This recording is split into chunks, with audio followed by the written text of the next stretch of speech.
चलिए बच्चों, आज सॉल्व करते हैं क्वेश्चन नंबर 3 का 5 एक्सरसाइज 3.2 का। क्वेश्चन नंबर 5 क्या बोल रहा है बच्चों, देखिए वर्ड प्रॉब्लम है। A fraction becomes 9/11 if 2 is added to both the numerator and denominator. एक फ्रैक्शन है, फ्रैक्शन का अपर पार्ट क्या कहलाता है बच्चों, न्यूमरेटर, और लोअर पार्ट क्या है, डिनोमिनेटर।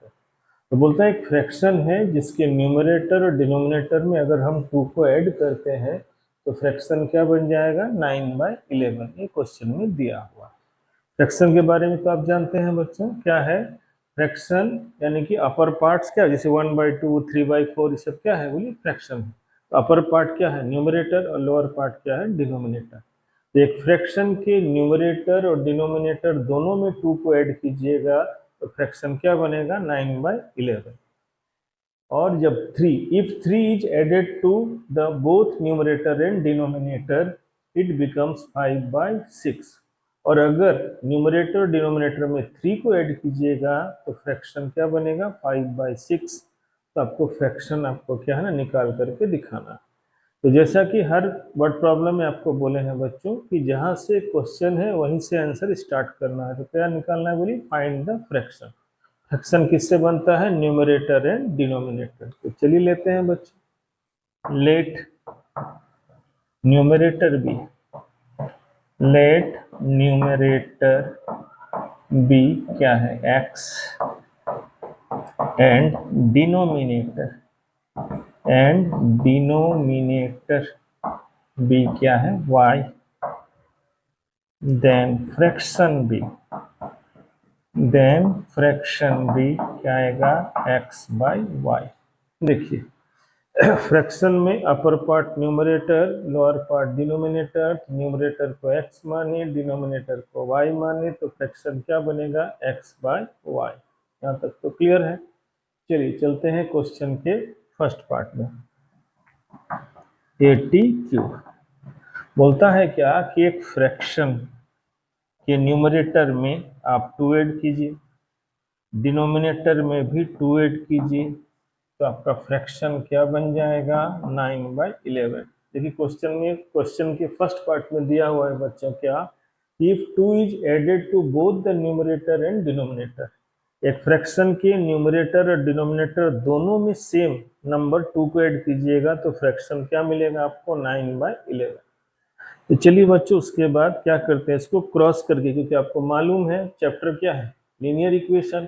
तो लीनियर इक्वेशन आपको पहले डेवलप करना होगा। तो क्रॉस करते हैं, चलिए इसको इससे मल्टीप्लाई करेंगे, इसको इससे। तो आई 11x प्लस 11 2 जा क्या है, 22।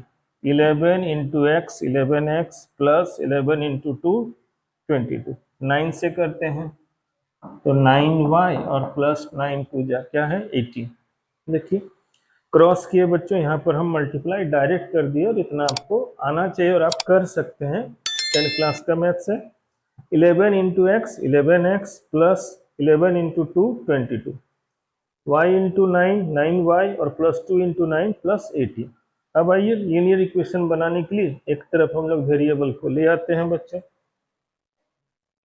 तो 11x के तरफ 9y आएगा तो क्या बनेगा, -9y, और 22 प्लस उधर जाएगा तो -22। तो देखिए क्या हुआ, 11x minus 9y equal to 18 minus 22।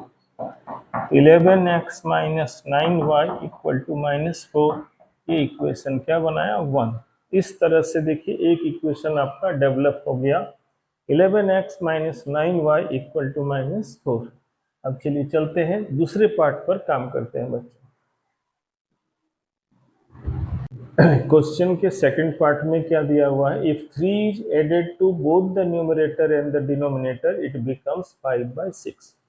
तो बच्चों न्यूमरेटर किसको माने, x को, और डिनोमिनेटर किसको माने हैं, बोलिए y को। तो चलते हैं क्वेश्चन के सेकंड पार्ट पर। अगेन क्या है, बोलिए न्यूमरेटर में 3 ऐड किए, डिनोमिनेटर में 3 ऐड किए, तो फ्रैक्शन बन गया आपका क्या, 5/6। न्यूमरेटर में भी 3 ऐड करना है, डिनोमिनेटर में भी 3 ऐड करना है, और ऐसा करने के बाद फ्रैक्शन आपका क्या बन जा रहा है, 5/6। यहाँ तक तो क्लियर। अब इसको लीनियर इक्वेशन डेवलप करना है बच्चों, तो क्रॉस करना होगा। तो चलिए क्रॉस डायरेक्ट किए थे इससे पहले भी। तो चलिए 6 इंटू एक्स क्या आएगा, बोलिए 6x, 6 3 जा क्या आएगा 18, y इंटू 5 5y, और 5 3 जा क्या है 15। इसको इधर लाइए, इसको उधर ले जाइए। तो 6x के तरफ 5y आया और 15 के तरफ 18 गया। तो 6x minus 5y equal to -3। इस तरह से इक्वेशन नंबर 2 भी डेवलप हो गया बच्चों। इक्वेशन 1 एंड इक्वेशन 2 आपका दोनों ही डेवलप हो गया। चलिए इसके आगे अब हम लोग सब्स्टिट्यूशन मेथड से इसको सॉल्व करते हैं। बच्चों वर्ड प्रॉब्लम के स्टेटमेंट से जो दो इक्वेशन हम लोग डेवलप किए उसको देखिए यहाँ लिखे हैं। क्योंकि इसको सॉल्व करना है कौन से मेथड से, सब्स्टिट्यूशन मेथड से। तो हम लोग क्या करेंगे, किसी एक इक्वेशन से किसी एक वेरिएबल को निकालेंगे और उस वैल्यू को दूसरे वाले इक्वेशन में पुट करेंगे। इस तरह से वेरिएबल्स का वैल्यू निकल आएगा। तो चलिए इसको लेते हैं, 2 को ही लेते हैं बच्चों। चलिए from equation 2, from equation 2, equation 2 क्या है, 6x minus 5y equal to -3। तो 6x माइनस 5y उधर जाएगा तो +5y। तो क्लियर हुआ, -5y को उधर ले लें तो x इक्वल टू क्या आएगा, -3 + 5y/6। इस तरह से इक्वेशन 2 की मदद से हम लोग x के वेरिएबल को निकाले और इसको क्या मान लिए, इक्वेशन 3। इस x के वैल्यू को इक्वेशन 1 में पुट करना है बच्चों। तो चलिए पुट करते हैं। Putting the value of x in equation first में हम लोग चलिए पुट करते हैं। तो आइए 11x minus 9y equal to -4। 11 into x का वैल्यू है -3 + 5y/6 -9y इक्वल टू -4। तो देखिए 11 को पहले मल्टीप्लाई करते हैं। तो 11 माइनस 3 जा क्या आएगा, बोलिए 11 इंटू -3 -33, और ये आया प्लस क्या है 55y/6। यहाँ 11 से देखिए दोनों को मल्टीप्लाई किया और बाई 6 तो था ही, माइनस यहाँ है क्या 9y, तो यहाँ कुछ नहीं तो 1 और -4। अब इन दोनों को हम लोग क्या एलसीएम लेकर के सॉल्व करते हैं बच्चों। तो 6 और 1 का एलसीएम कितना आएगा, बोलिए 6 आएगा, और 6 को 6 से डिवाइड कीजिएगा तो क्वेश्चन कितना आएगा 1, और 1 को इस पूरे से मल्टीप्लाई कीजिएगा तो सेम आएगा। तो क्या आएगा बच्चों, -33 + 55y। यहाँ तक तो आया।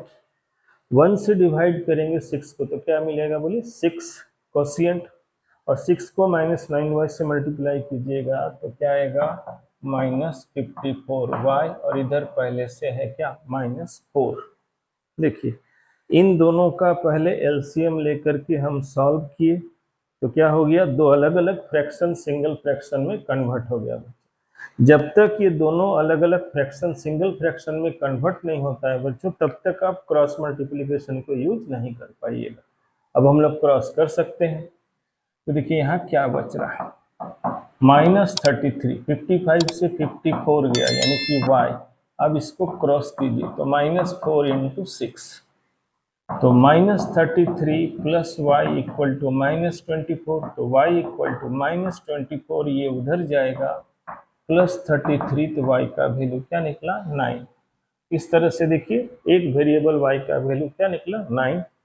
इक्वेशन 3 में y के वैल्यू को पुट कर देते हैं। तो चलिए फ्रॉम इक्वेशन 3, तो x इक्वल टू है -3 + 5 × 9 क्या है 6, तो -3 + 45/6, तो 42/6, 45 से 3 घटेगा, 42/6 काटिएगा तो कितना आएगा 7। तो ध्यान दीजिए x का वैल्यू क्या निकला 7 और y का वैल्यू क्या निकला 9। और हमको क्या निकालना है बच्चों, फ्रैक्शन। क्या निकालना है, फ्रैक्शन। और फ्रैक्शन यहाँ पर क्या है, न्यूमरेटर बाय डिनोमिनेटर। तो न्यूमरेटर 7 और डिनोमिनेटर क्या है 9।